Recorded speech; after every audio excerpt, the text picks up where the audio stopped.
I proved after watching on ABS TV that our friend has gone.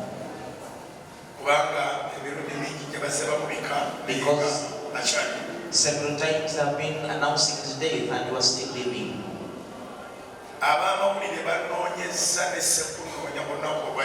All the media news searched for me since yesterday.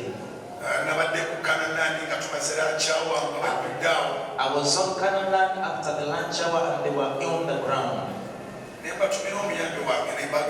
And I sent them, my assistant said that in our village in Masaka,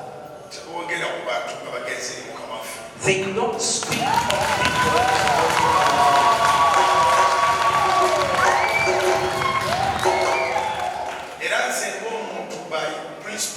As I, my principle, if at all I have something to tell you, I have to meet you and speak it up.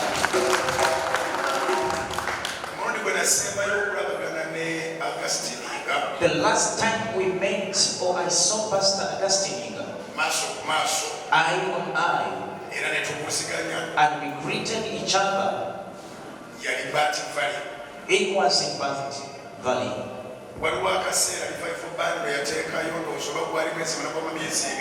There is a time that a revival band had to put there a show.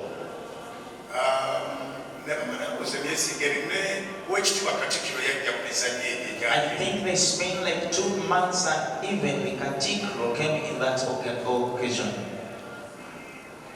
So I used to use that place as a prayer ground. And it does its work for the theater.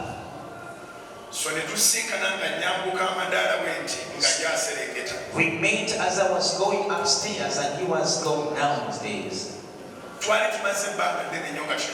We had taken a long time without meeting. He shook my hand and I also had to hold his hand. I always like hugs and I had to pull him. We hugged each other. I posed a question that, are you still saved? And he told me, yes, I do. Why did I ask that, are you still saved? Because I used to be with him and we preached the gospel. We came from afar.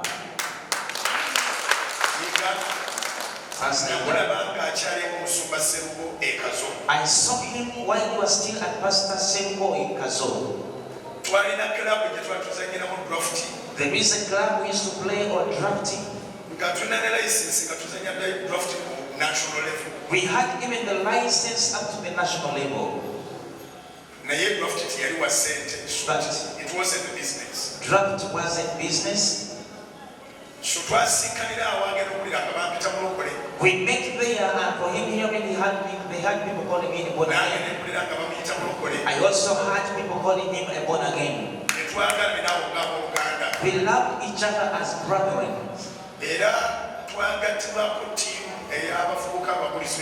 And there a team of the evangelists joined us. Gerard Mokuye and UCC, Pastor Sempuma, John Patrick Masiko. We were a large group of evangelism. We could separate and go into the gospel. And in that team which would preach the gospel,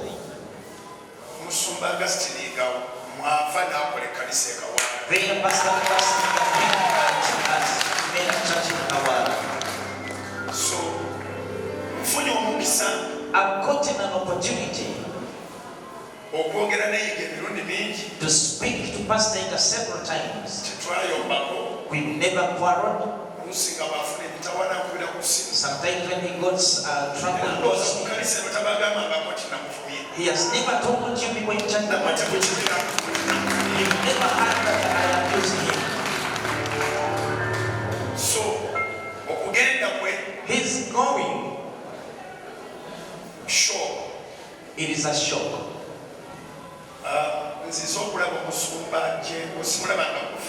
I've come to see Pastor Andrew Jingo. I've never met him physically. With other pastors who are always here. In 3 categories. The first category, as brothers who believe in Christ. The second category, Omwana the son pastor of the elders, he is my son. Yiga mwana muto agenze muto simanyi mwana otize emyaka mukama ffe gwamuyitidde ebadde emeka 44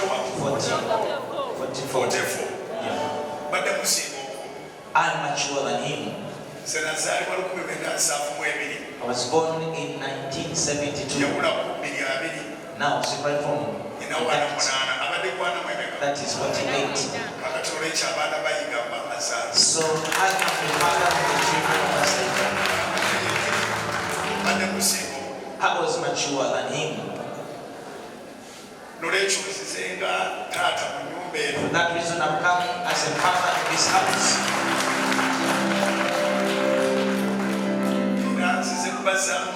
And I've come to encourage you. The third category that I've come in.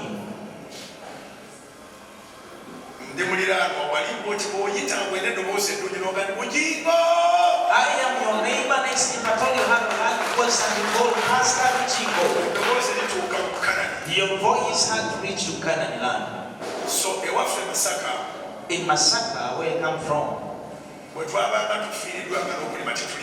if we could lose someone, we could not even go to the garden. And in any other way, or apart, maybe if I told you are the person who is caused the death,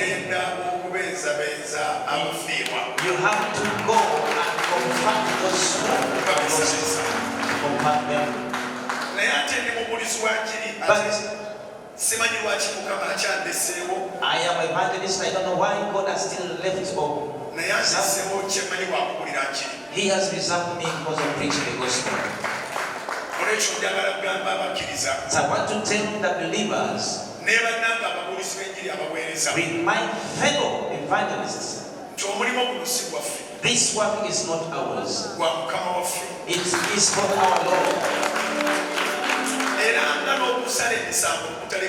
And as in judging doesn't belong to us. Judging belongs to God, our Master. We as pastors, we want to learn that the buildings we build, the people who come and gather, there is nothing that belongs to us. The buildings belong to Lord, the Lord.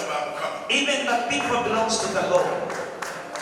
So, the church are not many. The church is one. Jesus did not die for 2 churches. He died for 1 church. And he said, even the doors of hell, even the gates of hell, shall not prevail his church. It shall not prevail in his church. So, house of prayer, these names that we have, house of prayer, Kawala Revival Church, Kawala, doesn't mean 2 churches. Even if you have 500 names or 5,000 names, it means 1 church. If at all the church is still existing, it means Jesus has not come for it. We people who are remaining, it doesn't make us all to cry. We do not have to speak what is. It is worthy for us to cover ourselves and to encourage ourselves. I've come to encourage you.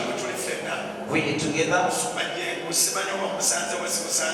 don't know whether I'm to be Pastor Bugingo.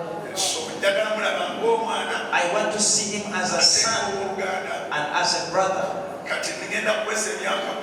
Now I'm going to make 10 years in ministry. And I'm going to make 28 years. I was got saved in 1992. I got it saved in KingSmith. I always like to gather with believers and unbelievers. If I thought KingSmith was to just those who are unbelievers, I wouldn't have entered and I wouldn't have given my life to Christ. Secondly, I believe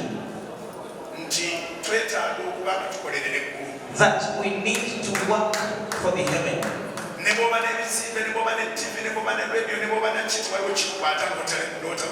Even if you have that television, the radios and everything, this occasion is live on Salt TV.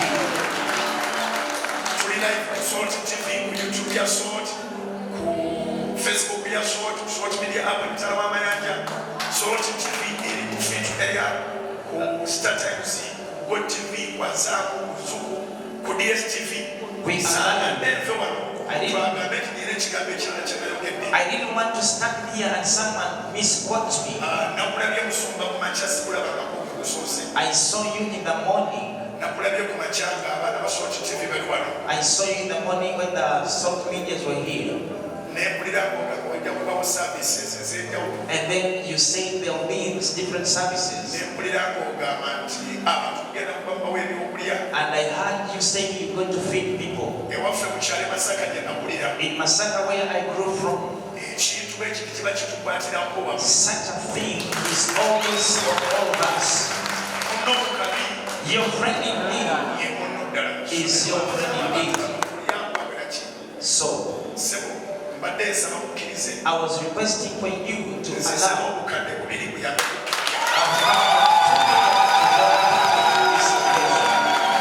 someone to clap your hands to Jesus.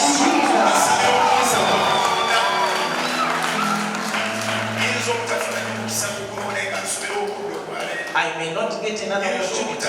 I may not come back other occasions as a gospel preacher. I know the other one, but the soul is out. It is God who knows.